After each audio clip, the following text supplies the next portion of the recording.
Hello दोस्तों, my self Irfan Ahmad. आज हम इस वीडियो में class 8th political chapter 10 laws and social justice की क्वेश्चन डिस्कस करेंगे। वीडियो स्टार्ट करने से पहले आप सबसे मैं रिक्वेस्ट करता हूँ, इस चैनल को सब्सक्राइब कीजिए ऐसे ही amazing videos and study material लाने के लिए। So let us start the video. Question number 1 is what are the advantages to foreign companies in setting up production in India. क्या फायदे हैं जो बाहर की कंपनी है, फॉरेन की कंपनीज हैं, वो अपनी जो प्रोडक्शन है वो इंडिया में स्टार्ट करे। Answer is India provides a cheap labor compared to some other countries. Wages to be paid in foreign countries are much higher than in India. India में बहुत ही चीप लेबर अवेलेबल होते हैं जो as compare to बाकी कंट्रियों से, और यहाँ पे जो वेजेस है जो इनको पे करते हैं दिन भर वो भी कम होते हैं बाकी कंट्रियों से। फॉर लोअर पे foreign companies gate longer hours of work, और जो फॉरेन कंपनीज पे को बहुत ही कम पैसों से, बहुत ही कम वेजेस पे बहुत सारे आवर्स मिलते हैं काम करने के लिए। Additionally expenses such as house facilities for workers are also favour in India. और उसके साथ साथ जो हाउसिंग फैसिलिटीज है वर्कर्स के लिए, जो भी वर्किंग फैसिलिटीज होती है एक वर्कर्स के लिए, वो भी बहुत कम होती है इंडिया में। 10 foreign companies can save costs and earn higher profits. इसीलिए जो फॉरेन कंपनीज होती है वो अपना जो कॉस्ट है वो बचाती है और ज्यादा पैसे प्रॉफिट कमाती हैं। तो ये एडवांटेजेस है फॉरेन कंपनीज को इंडिया में। Question number 2 is do you think the victims of Bhopal gas tragedy got justice discuss. क्या आपको लगता है जो भोपाल गैस ट्रेजेडी थी उनकी जो विक्टिम्स थी उनको जस्टिस मिल गया था, इनको इंसाफ मिला? फिर डिस्कस।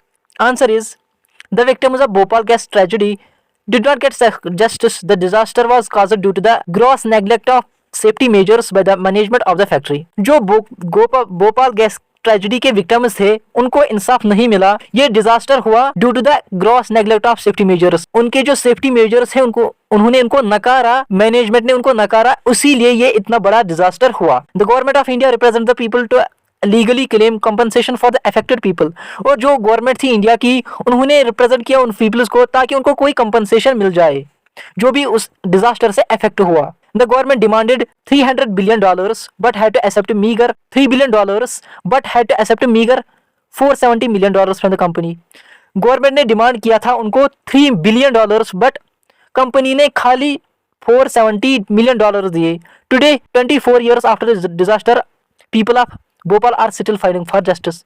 और आज 24 साल के बाद भी जो भोपाल के पीपल थे उन्हें अभी तक वो इंसाफ नहीं मिला। Question number 3 is what do you mean when we speak of law enforcement. आपको क्या लगता है जब हम लॉ एनफोर्समेंट की बात करते हैं, जब हम किसी को लॉ ओबे equality before law, who is responsible for enforcement, why enforcement is so important. इस एनफोर्समेंट के लिए कौन रेस्पॉन्सिबल है और ये क्यों इम्पोर्टेंट जरूरी है? Answer is first, when we speak law enforcement, we mean that the provision of the law must be applied to all and sundry without discrimination. जब हम बात करते हैं लॉ एनफोर्समेंट की तो हमको मालूम चलता है, हमको पता है जो भी प्रोविजंस होते हैं लॉ किसी भी कानून के, वो हर किसी पे इक्वल लागू होते हैं without any discrimination. Second is government is responsible for the law enforcement. इस लॉ एनफोर्समेंट के लिए गवर्नमेंट रिस्पॉन्सिबल है। Third, right of workers and citizens to be protected. और जो भी वर्कर्स और rights of workers and citizens to be protected, और जो भी वर्कर्स और सिटीजन्स के राइट है वो हमेशा महफूज और प्रोटेक्टेड होने चाहिए। First, with more industries being set up by both Indians and foreign businesses there is a greater need for strong laws. जब मोर इंडस्ट्रीज आएंगी, बोथ फॉरेन और इंडियन भी, फॉरेन इंडस्ट्रीज और इंडियन बिजनेसेस भी, तो हमें जरूरी है एक स्ट्रॉन्ग लॉ लाने की। It is all more important to safeguard our environment. और ये इसीलिए भी जरूरी है ये लॉ एनफोर्समेंट, ताकि जो एनवायरनमेंट है, हमारे माहौल है, वो भी अच्छे से रहे, सेफ रहे, हिफाजत से रहे। Question number 5 is how can laws ensure that markets work in a manner that is fair. Give 2 examples to support your answer. आपको कैसे लगता है जो लॉज है वो मार्केट वर्क्स को अच्छी तरीके से फेयर तरीके से चलाते हैं? अब हमको 2 एग्जांपल्स देने हैं अपने आंसर को सपोर्ट करने के लिए। Answer is first, laws should be ensure that businessman use ISI market balance weight और मेजरमेंट। लॉज एंश्योर करते हैं, ये सलाह ही देते हैं जो बिजनेसमैन हो उनको ISI यूज करना चाहिए। मार्केट बिजनेस वेट और मेजरमेंट भी जरूरी होता है। Second, the product specially the medicine and eatables should be MRP more maximum retail price and expiry debt market on them. और जो प्रोडक्ट्स खास करके मेडिसिन और जो ईटेबल प्रोडक्ट्स हो जिनको हम खाते हैं उनको MRP मैक्सिमम रिटेल प्राइस और एक्सपायरी डेट उन पे जरूरी होनी चाहिए। Third, it is thought laws that the market are regulated and the relationship between workers and consumers and producers are not allowed to meet explosive। और इन laws की मदद से ही जो मार्केट में रिलेशन होती है कंज्यूमर वर्कर्स और प्रोड्यूसर्स की, वो बराबर महफूज रहती है। और ये लाज कंज्यूमर्स को ये अलाउ नहीं करती तो कि वो हर किसी से शेयर करे, हर कोई इक्वल होता है। Question number 7 is right a paragraph on the various rules of the government that you have read about in this unit. Paragraph लिखना है जो हमने इस यूनिट में पढ़े हैं, बहुत सारे रूल्स, गवर्नमेंट के रूल्स वो लिखने हैं। Answer is first, the legislative organ of the government make laws. जो लेजिस्लेटिव ऑर्गन होता है गवर्नमेंट का, वो लॉज बनाता है।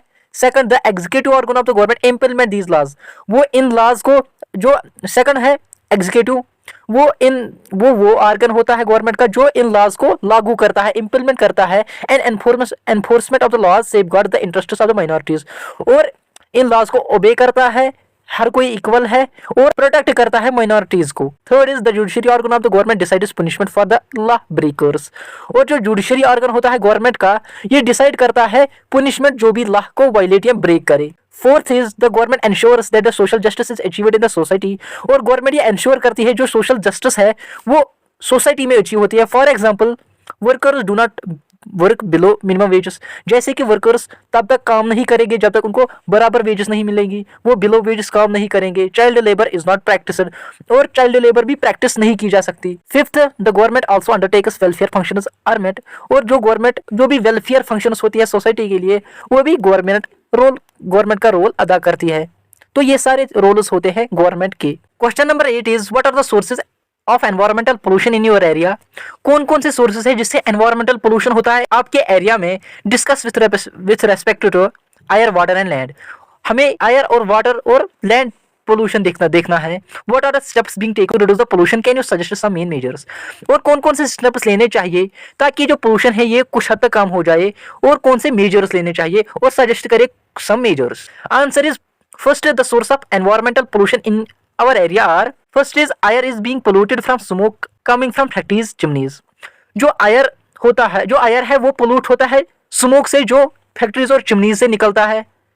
B part, smoke from petrol diesel vehicles also pollutes air. और जो स्मोक पेट्रोल और डीजल से व्हीकल से निकलता है। C part, water pollution is caused by the dirty chemical fertilisers and garbages from the factories, farms and houses.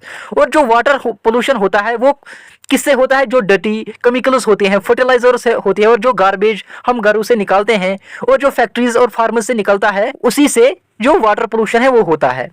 D part is human wastes and dirty from factories pollute the soil. और उसके साथ साथ जो human wastes होता है और जो factory से भी गंद निकलती है, उससे भी जो सॉइल है वो पोल्यूट होती है। The steps taken to reduce pollution are, कौन कौन से स्टेप्स तरीके हैं जिससे ये पोल्यूशन कम हो सकता है। A part is new laws are being made to check the environmental pollution. नए कानून आए हैं जो ये देखते हैं एनवायरमेंटल पोल्यूशन हुआ है या नहीं। B part, CNG vehicles are promoted which do not cause pollution. और सीएनजी कंप्रेस्ड नेचुरल गैस के व्हीकल्स आए हैं, गाड़ियां आई है, और जो वो उससे पोल्यूशन नहीं होता है। Third, action are being taken against companies who are responsible to violate environmental laws. और उनके खिलाफ एक्शन लिया जाता है, उन कंपनीज के खिलाफ जो एनवायरमेंटल लॉज को वायलेट करे, जो एनवायरमेंटल पोल्यूशन करे। थर्ड, अदर सजेशंस क्या है, laws alone can not be make the environmental clean. और खाली लॉज से ही एनवायरमेंटल क्लीन नहीं हो सकता। It is the people and every individual who is responsible and should take voluntary action to minimise pollution. ये हर एक पर्सन की, हर एक इंडिविजुअल की जिम्मेदारियां है कि वो वॉलंटरी एक्शन ले ताकि जो पोल्यूशन है ये कुछ हद तक कम हो जाए। Question number 9 is how was environment treated earlier, what has been the change in precipitation. Discuss, किस तरह जो एनवायरनमेंट था वो पहले की तरह ट्रीट करता था, और अब कौन सी चेंजेस आई प्रेसिपिटेशन में, बारिश में। Discuss, answer is first, earlierly the environment was considered a freely entity which anyone could spoil. पहले जमाने में जो एनवायरनमेंट था उसको फ्री एंटिटी कंसिडर किया जाता था, और हर कोई एनवायरनमेंट को स्पॉइल खराब कर सकता था। There was hardly any law to protect the environment. और कोई लॉ ही नहीं था, कानून ही नहीं था जो एनवायरनमेंट को बचा सके। नीदर द पीपल, और ना ही पीपल ना गवर्नमेंट टेक एक्शन, ना ही पीपल और ना ही गवर्नमेंट एक्शन लेता था उसके खिलाफ।